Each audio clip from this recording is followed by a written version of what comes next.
Exercise 6. What is the sum of the measures of the interior angles of a regular hexagon?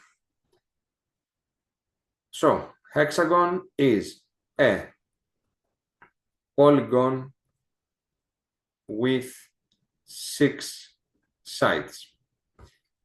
We know that in any n-gon, the sum of its interior angles is given by n minus 2 times 180.